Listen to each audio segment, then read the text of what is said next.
Assalamualaikum warahmatullahi wabarakatuh. Halo semuanya, perkenalkan nama saya Alifia Nurdiana dengan NIM 012. Kali ini saya akan membahas tentang keterampilan berbahasa MISD. Nah, kita akan membahas ada 12 materi. Nah, yang yaitu materinya.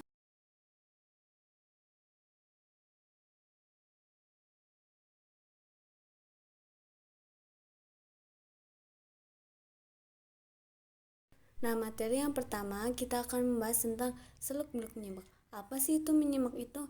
Nah, menyimak merupakan kegiatan memahami pesan. Nah, menyimak sebagai suatu keterampilan. Nah, maksudnya itu menyimak melibatkan keterampilan yang aural dan oral. Nah, terdapat proses menyimak yaitu dengan tahap pendengar atau hearing, tahap memperhatikan atau intention, tahap menafsirkan atau perception, tahap menilai atau evaluation, dan yang terakhir tahap menanggapi. Nah, dalam menyimak ini terdapat ada tujuannya, yaitu tujuannya mendapatkan fakta, menganalisis fakta, mengevaluasi fakta, mendapatkan inspirasi, mendapatkan hiburan, dan memperbaiki kemampuan berbicara. Nah, dalam tahap menyimak ini kan sudah dijelaskan tadi ada tahap mendengar, tahap memahami, tahap menginterpretasi, dan tahap mengevaluasi. Adapun ragam dalam menyimak yaitu ada dua. Yang pertama itu menyimak ekstensif dan yang kedua itu menyimak intensif. Nah, kalau misalkan menyimak ekstensif itu sejenis kegiatan menyimak mengenai hal-hal yang lebih umum dan lebih bebas terhadap suatu ujaran. Nah, kalau misalkan menyimak intensif itu kegiatan menyimak yang dilakukan dengan sungguh-sungguh dan dengan tingkat konsentrasinya itu lebih tinggi untuk menangkap makna yang dikehendaki. Untuk materi yang kedua, kita akan membahas tentang suasana dan faktor menyimak. Nah, yang pertama itu ada suasana sportif. Nah, suasana sportif ini suasana komunikasi yang bersifat mendukung atau menunjang. Nah, justru timbul dari pesan-pesan yang mengimplementasikan deskripsi atau pemberian orientasi masalah spontan, empat kualitas antaksama dan profesionalisme pada pihak pembicara. Nah, yang kedua itu ada suasana defensif. Nah, dalam suasana defensif ini terdapat 5, yaitu yang pertama evaluatif, yang kedua itu mengawas, yang ketiga itu strategi, dan keempat itu netral, dan yang terakhir itu superior, pasti, dan tentu. Nah, adapun perilaku dalam menyimak, yang pertama itu menerima keanehan sang pembicara. Nah, yang kedua itu janganlah melihat penampilan, tetapi lihatlah isi pembicaraannya dengan sungguh-sungguh. Nah, yang ketiga itu tidak boleh memaki sikap keegosentrisan. Dan yang keempat itu ada janganlah dulu mengambil kesimpulan. Dan yang terakhir itu memanfaatkan waktu secara bijaksana. Nah, terdapat faktor-faktornya, yaitu pertama faktor fisik, faktor psikologis, faktor pengalaman, faktor sikap, faktor motivasi, faktor jenis kelamin, faktor lingkungan, faktor peranan dalam masyarakat. Nah, terdapat kendalanya juga nih. Kendalanya yang pertama itu ada prasangka si pembicara, dan yang kedua itu ada melamun, yang ketiga itu faktor inhibisi, dan yang keempat itu faktor pembicara. Adapun ragam dalam menyimak yaitu ada dua. Yang pertama itu menyimak ekstensif dan yang kedua itu menyimak intensif. Nah, kalau misalkan menyimak ekstensif itu sejenis kegiatan menyimak mengenai hal-hal yang lebih umum dan lebih bebas terhadap suatu ujaran. Nah, kalau misalkan menyimak intensif itu kegiatan menyimak yang dilakukan dengan sungguh-sungguh dan dengan tingkat konsentrasinya itu lebih tinggi untuk menangkap makna yang dikehendaki.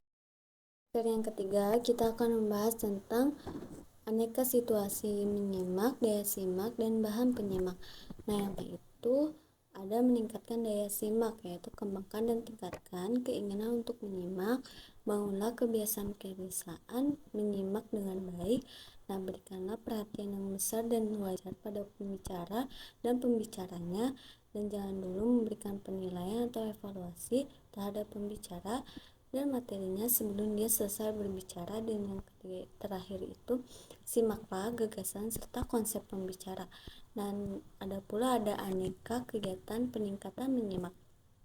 Nah, dalam peningkatan menyimak ini terdapat 4, yaitu menyimak konservatif, menyimak apresiatif, menyimak eksplorasi, dan menyimak konsentratif. Adapun aneka kegiatan peningkatan menyimak, yang pertama ada menyimak konservatif, yang kedua ada menyimak apresiatif, yang ketiga ada menyimak eksplorasi, dan yang terakhir itu ada menyimak konsentratif. Nah, faktor yang pengaruh aneka kegiatan peningkatan menyimak ini yaitu terdapat ada pembawaan, kebiasaan dan latihan, kebutuhan dan kewajiban, keadaan jasmani, suasana jiwa dan suasana di sekitarnya, kuat tidak adanya perangsang. Nah, adapun ada bahan penyimak yang menarik, itu ada duolog dan dialog. Nah, duolog itu suatu situasi kelompok dua orang atau kelompok kecil yang masing-masingnya memperoleh giliran berbicara tetapi tidak seorang pun menyimaknya. Dan kalau dialog itu kata-kata yang diucapkan para tokoh dalam percakapan antara seorang tokoh dengan banyak tokoh. Dan materi yang keempat itu kita akan membahas tentang seluk-beluk berbicara. Nah, apa sih itu berbicara? Berbicara adalah proses perubahan wujud pikiran atau perasaan menjadi wujud ujaran. Nah, dalam seluk-beluk berbicara ini terdapat relevansinya yaitu dengan lafal, intonasi, hafalan, kosakata atau kalimat, dan mimik muka. Nah, terdapat tahapannya juga yaitu ada penentuan topik, penentuan tujuan, pengumpulan referensi, penyusunan kerangka, dan berlatih. Nah, terdapat tujuan dari seluk-beluk berbicara ini yaitu dengan mengekspresikan pikiran, perasaan, gagasan, ide dan pendapat, dan memberikan respon atas ingin menghibur orang lain dan menyampaikan informasi untuk mempengaruhi orang lain. Yaitu terdapat dalam berbicara ini aspek-aspeknya yaitu hubungan berbicara dengan menyimak, membaca, dan menulis. Materi yang kelima yaitu hubungan berbicara dengan keterampilan lainnya. Nah, berbicara adalah keterampilan menyampaikan pesan melalui bahasa lisan kepada orang lain. Nah, berbicara sebagai suatu keterampilan berbahasa yaitu speaking is language. Nah, hubungan antara berbicara dengan menyimak yaitu menyimak dan berbicara memiliki hubungan yang sangat erat karena berada dalam satu ragam bahasa yaitu bahasa lisan. Nah, hubungan antara berbicara dengan membaca, nah yaitu proses membaca itu tak ubahnya dengan proses ketika seseorang sedang berpikir dan bernalar. Dan hubungan antara ekspresi lisan dan ekspresi tulis. Nah, ekspresi lisan sangat diperlukan dan harus dilakukan agar guru dapat membimbing siswa ke arah kebiasaan berpikir yang tepat dan logis. Nah, yang materi ke-6 itu ada berbicara di depan umum dan faktor yang mempengaruhinya. Nah, berbicara adalah suatu kegiatan berkata, bercakap, berbahasa, melahirkan pendapat dengan perkataan atau tulisan dan sebagainya. Nah, adapun tujuan berbicara yaitu untuk berkomunikasi agar dapat menyampaikan pikiran secara efektif. Maka sebagaimanalah pembicara memahami makna segala sesuatu yang disampaikan.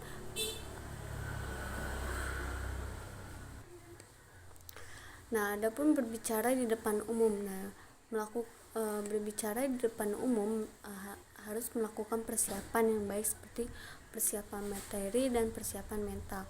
Dan terdapat faktor yang mempengaruhi berbicara itu faktor kebahasaan dan faktor non kebahasaan.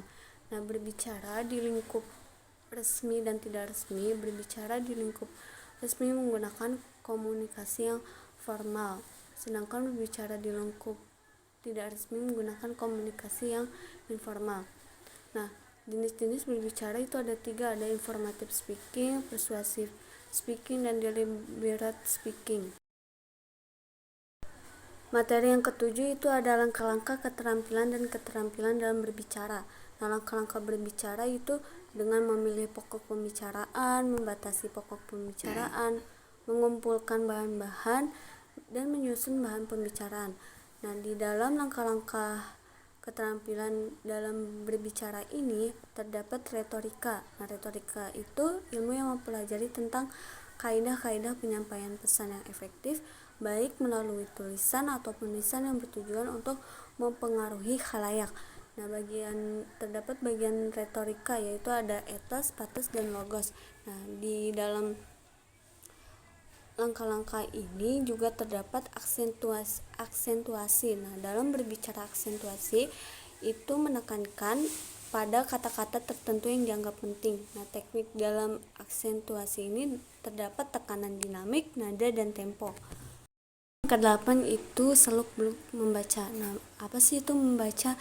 Membaca merupakan suatu kegiatan atau proses kognitif yang berupaya untuk menemukan berbagai informasi yang terdapat dalam tulisan. Nah, terdapat tujuan membaca, yaitu kegiatan memperoleh informasi dari media cetak. Nah, informasi ini diperoleh melalui proses pemahaman. Nah, dalam membaca ini terdapat aspek, yaitu ada aspek sensori, perseptual, sekuensial, asosiasi, pengalaman, berpikir, belajar, dan afektif. Nah, dalam mengembangkan keterampilan membaca, yaitu suatu keterampilan membaca dengan karya ilmiah, terikat keterampilan membaca ilmu populer. Dan yang terakhir itu ada mengembangkan keterampilan membaca, yaitu ada 3, ya. Yang pertama, membaca sebagai suatu keterampilan. Yang kedua itu keterampilan membaca karya ilmiah yang terikat. Yang ketiga itu keterampilan membaca karya ilmiah yang populer. Nah, adapun tahap-tahap pengembangan membaca terdapat itu, yang pertama jenjang sensomotorik, yang kedua itu profesional, yang ketiga operasi konkret, dan yang keempat itu operasi formal. Nah, materi yang ke-9 itu kita akan membahas tentang membaca nyaring dan membaca dalam hati. Nah, membaca nyaring itu strategi yang melibatkan guru untuk mengatur waktu dan untuk membaca secara lisan atau oral pada siswa secara tetap dan konsisten. Nah, tingkat membaca mandiri siswa serta pada tingkat mendengarkan siswa. Nah, adapun membaca dalam hati, yaitu cara atau teknik membaca tanpa suara. Nah, jenis membaca ini perlu ditekankan kepada pemahaman isi bacaan. Nah, jenis-jenis membaca ini terdapat ada 2, yaitu membaca ekstensif dan membaca intensif. Nah, keterampilan membaca dalam hati dapat dilakukan dengan sempurna tanpa suara, desauan, dan gerakan lidah. Bahkan dalam membaca dalam hati tidak ada getaran pita suara dan pangkal tenggorokan pembaca. Nah, dalam membaca nyaring dibutuhkan keterampilan atau teknik-teknik tertentu, terutama pada unsur supra segmental seperti nada, intonasi, tekanan, pelafalan, penghentian, dan sebagainya.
Materi yang ke-11 kita akan membahas tentang seluk-beluk menulis. Nah, menulis itu bagian dari kelompok produktif untuk mengekspresikan gagasan non-lisan kepada orang lain secara lisan. Nah, sekelompok dengan berbicara dari perspektif, tetapi sekelompok dengan membaca dari perspektif keaksaraan. Nah, terdapat tujuannya, yaitu penulis dapat mengenali kemampuan dan potensi dirinya, dan penulis dapat terlatih dalam mengembangkan berbagai gagasan, dan penulis juga dapat lebih banyak menyerap, mencari, serta menguasai informasi. Nah, ragam tulisannya itu terdapat karangan narasi, deskriptif, eksposisi, argumentasi, dan persuasif. Nah, adapun fungsinya itu untuk menginformasikan, meyakinkan, mengekspresikan diri, menghasilkan sesuatu, menghibur, dan memecahkan suatu masalah. Materi terakhir kita akan membahas tentang tulisan bernada mengkritik. Nah, tulisan kritis ini hasil reaksi atas fenomena yang berkembang di masyarakat. Tulisan ini berisi tentang opini-opini pembuat tulisan yang didukung oleh fakta-fakta pendukung. Nah, tulisan berada kritis ini akan mengangkat fenomena-fenomena yang akurat dan frekuentif yang berkembang di masyarakat. Nah, tulisan ini berupaya untuk mengkritis segala fenomena yang berkembang dalam kehidupan bermasyarakat. Nah, terdapat bentuk-bentuknya, yaitu ada kritik induktif, kritik judisial, kritik impersionik. Nah, terdapat juga ciri-cirinya, yaitu bersifat menanggapi atau mengomentari karya orang lain, dan juga dapat menunjukkan kelebihan dan kekurangannya, serta memberi saran perbaikan, dan bertujuan pembaca menjembatani pemahaman. Nah, kesimpulannya itu terdapat beberapa cara yang dapat dilakukan seseorang untuk menyampaikan pemikiran. Salah satunya, cara yang dapat dilakukan adalah menulis. Nah, menulis kan tadi sudah dijelaskan. Nah, menulis adalah proses kreatif yang dilakukan seseorang untuk menyampaikan maksud dan pemikirannya melalui kegiatan merangkai huruf, kata, kalimat sehingga menjadi wacana yang utuh.